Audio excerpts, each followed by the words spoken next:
لغت میں عدل سے مراد کسی چیز کو اس کے مقام پہ رکھنا، اس کے مقابل ظلم ہے. یہ دو اپوزٹ ہیں. ظلم کا معنی کیا ہے کہ کسی چیز کو اس کے مقام سے ہٹ کر غیر مناسب جگہ پہ رکھنا. تو اللہ تعالیٰ کے عادل ہونے کا عقیدہ رکھنا، اس سے مراد یہ ہے کہ وہ کسی آدمی کو بغیر جرم کے سزا نہیں دیتا ہے، اور جو مجرم ہوتا ہے تو اس کو بھی اس کے جرم سے بڑھ کر سزا نہیں دیتا. اسی طرح وہ کسی حقدار سے اس کا حق نہیں چھینتا ہے، کسی کو اس کی طاقت سے بڑھ کر تکلیف نہیں دیتا ہے، یعنی حکم نہیں دیتا ہے، آرڈر نہیں کرتا ہے کہ اس کی طاقت مثلا فرض کیا 5 کلو اٹھانے کی ہو اور اس کو حکم دے کے 10 کلو وزن اٹھاؤ.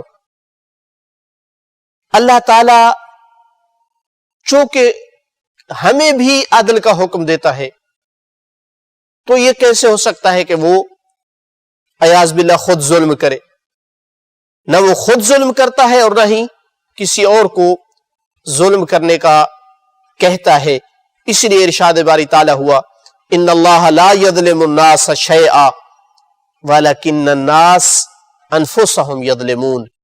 اللہ تعالی لوگوں پر ذرا بھر ظلم نہیں کرتا، لیکن لوگ خود اپنے اوپر ظلم کرتے ہیں. تو واضح ہو گیا کہ ہم اللہ تعالیٰ کو عادل کہتے ہیں، تو اس کا معنی اور اس کا مفہوم کیا ہے. دوسرا سوال یہ آئے گا کہ کیا دلیل ہے ہمارے پاس کہ وہ جو قادر مطلق ذات ہے، جو کچھ کرے کوئی نہیں روک سکتا، وہ ظلم نہیں کرتا ہے، جبکہ کوئی بھی اس کو روکنے والا نہیں ہے. تو کیا دلیل ہے کہ وہ نہیں کرتا ہے ظلم؟ اس کی 3 وجوہات ہیں، 3 دلیلیں آپ بنا سکتے ہیں کہ جو اس کو ثابت کرتی ہیں کہ وہ ظلم نہیں کرتا ہے. پہلی بات کہ ظلم کرنا خود ایک قبیح اور برا کام ہے، کوئی بھی اس کو اچھا نہیں کہتا، اور اللہ تعالیٰ ہر قبیح ہر برے کام سے پاک ہے. یہ کون کہتا ہے؟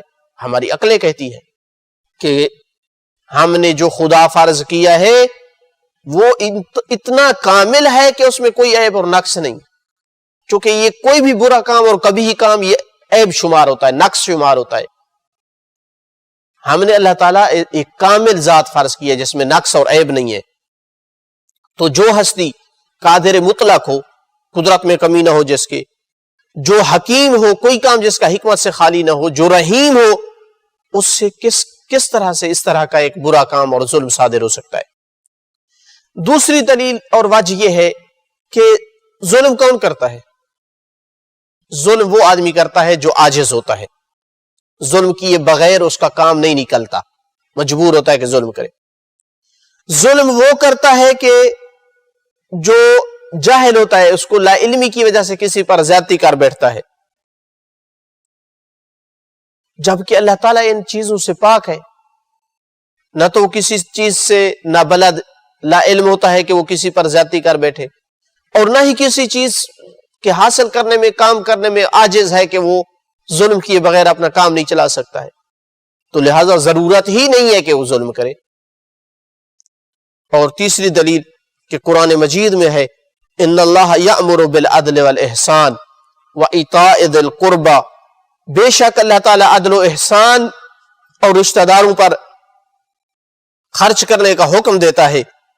تو قرآن میں جب اعلان کیا ہے کہ عدل و احسان کرو، عام بندوں کے لیے یہ آرڈر کیا ہے، تو ممکن نہیں ہے کہ پھر خود ظلم کو روا قرار دے. دوسروں کو منع کر رہا ہے ظلم سے، تو پھر یقین ہونا چاہیے کہ وہ خود بھی ظلم نہیں کرتا ہے.